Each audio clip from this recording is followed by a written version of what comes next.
エリちゃん、ジーポップが好きじゃん。うん、好きだよ。夜遊びをしているの？うん、してる。なぜ？あそこ見て。あれ？夜遊びじゃん。ビルは読まない？いやいや、ビルが好きじゃない。なぜ？苦いだから。このビルは苦いじゃないよ。嘘。嘘じゃないよ。飲んでみて。はいはい。それは美味しいじゃん。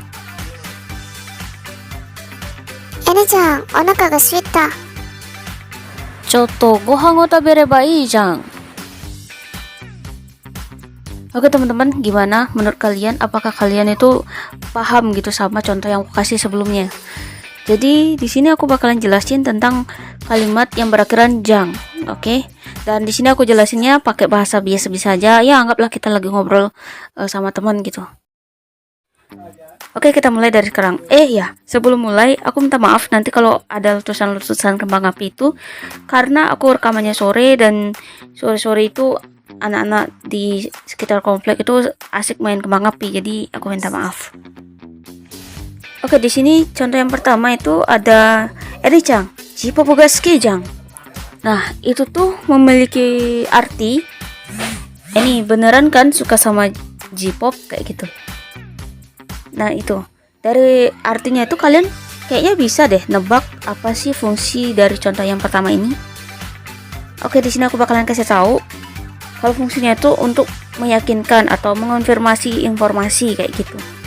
Padanan kata dalam bahasa Indonesianya itu adalah beneran kan atau bener kan kayak gitu. Dan kalian harus ingat akhiran jang ini bagaimanapun fungsinya harus dipakai pada situasi informal gitu. Jangan dipakai di situasi yang formal.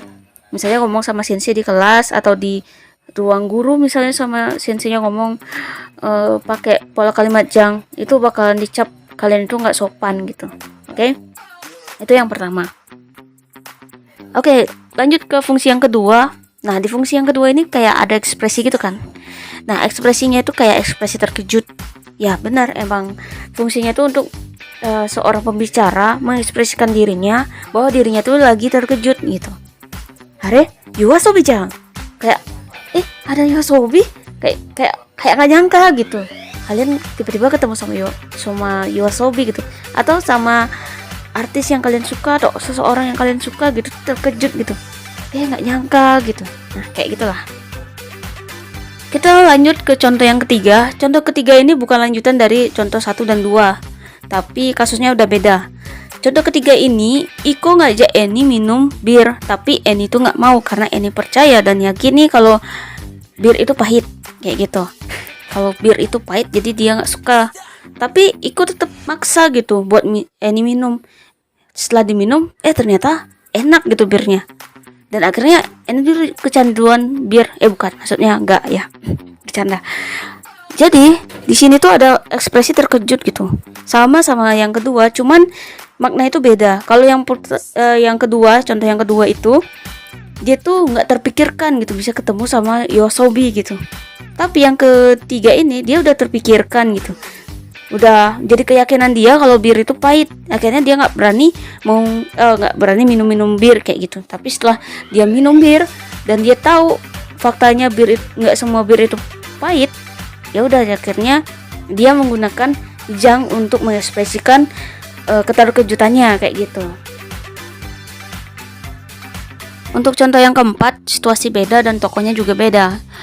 Tokonya itu Polly dan Eni. Polly bilang kalau dia tuh lapar dan Eni memberikan saran untuk makan gitu kan. Nah, jadi fungsi di sini itu bisa ditambahkan pada kalimat memberikan saran gitu. Jang itu bisa jadi imbuhan untuk memberikan saran gitu kepada temen gitu.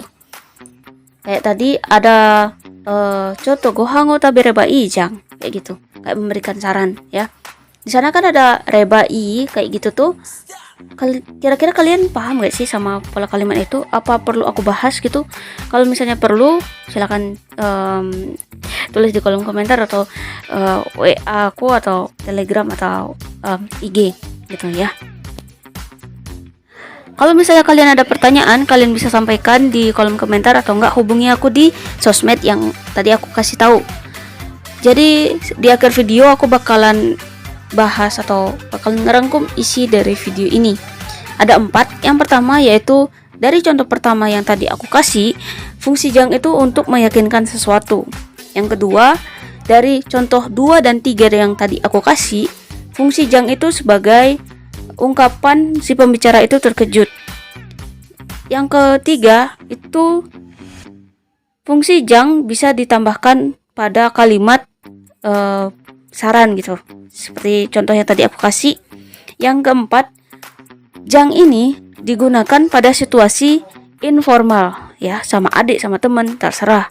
Tapi jangan sama atasan atau sama sensei atau mungkin sama orang yang lebih tinggi statusnya daripada kita.